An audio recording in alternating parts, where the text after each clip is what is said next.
안녕하십니까. 서현 1동 2동 시의원 이현경입니다. 파란국조를 겪으며 임기 절반이 흘렀습니다. 제9대 전반기 의회를 마무리하면서 저는 두 가지 주제를 말씀드리고자 합니다. 첫째, 화장 대란, 화장 절벽, 낯설지만 익숙한 단어입니다. 팬데믹 상황에서 화장시설 부족이 심각한 사회 문제로 등장하였고, 이는 일시적인 현상이 아닌 초고령 사회를 앞둔 다사시대에 예견된 현실입니다.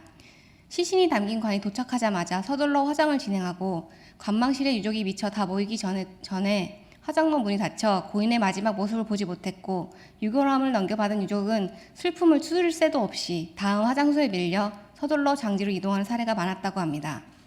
성남시 중원구 가련동의 화장로 15기와 유족 관망실 15개소, 이른 새벽 1회차 화장을 시작으로 하루에 8번 화장을 합니다. 제1추모원은 16,900위, 제2추모원은 25,000위, 유택동사는 18,252를 봉안, 안치할 수 있는 규모를 가지고 있습니다. 본의원은 성남시 장사시설 설치 및 운영 조례 일부 개정을 준비하면서 2007년 이후 멈춰있는 사용료를 현실화하고 관 내와 가련동 주민분들에게 감면 혜택을 준비했지만 가장 중요한 사용료 부분은 현실화하지 못했습니다. 성남시 장례문화사업소 규모는 경기도 내에서 가장 크고 1982년 설치된 이후 2001년 12월 현대화 및 확장 공사 등 한 뒤로 23년이 흘렀습니다. 노후화로 인한 시설의 개보수가 선택이 아닌 필수가 되었습니다. 노후화된 장사시설의 낙후된 외관과 내부 시설, 부족한 유족 편의시설로 품위 있는 장례 수행이 어렵고 장사시설에 대한 부정적인 인식 형성의 원인이 됩니다. 제가 준비했던 인상안입니다. 준비 당시 담당 부서 의견과 인근 지역과 형평성을 맞추며 주민 의견을 수렴한 인상안이었지만 실제 사용하는 분들의 의견이 반영되지 못하여 좀 더 소통하고 부서와 관내 관의 사용률을 통계 수치를 좀 더 면밀히 검토하여 추후 사용률을 반드시 현실화하겠습니다. 이번 6월을 끝으로 공직 생활을 마무리하시는 김명호 소장님 이하 1회차 화장 시간 업무 개시를 위해 더 이른 새벽부터 출근하여 추모객을 맞이하며 노고를 아끼지 않고 맡은 바 임무를 다 해주고 계신 장례문화사업소 전 직원분들께도 감사와 존경의 말씀을 드립니다. 산자의 휴식 공간이면서 죽은 자의 애도, 추모가 공존하는 공간으로 휴식과 문화가 공존하는 공간으로 정비될 수 있도록 지속적으로 관심 갖고 챙기겠습니다.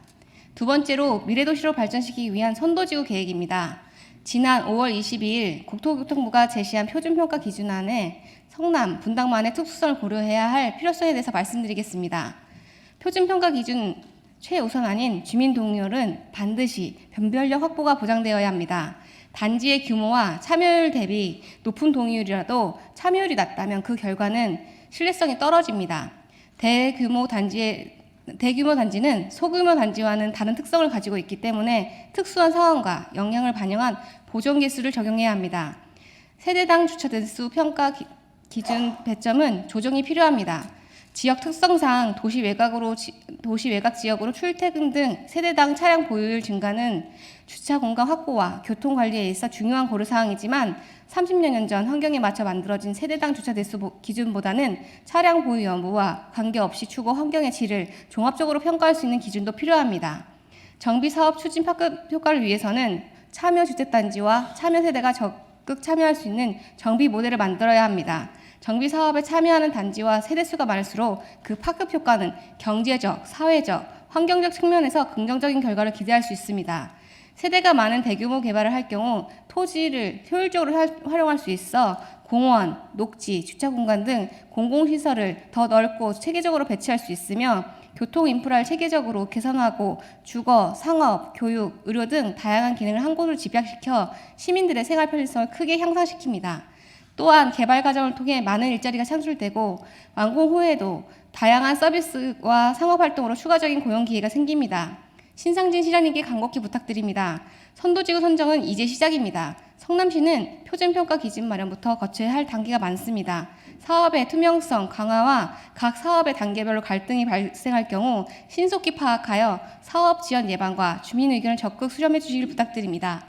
끝으로 전반기 동안 문화복지체육위원회에서 다양한 의정활동을 하였고 이 묻은 성과는 시민분들과 관계 공무원들의 아낌없는 지지와 협력 덕분이었습니다.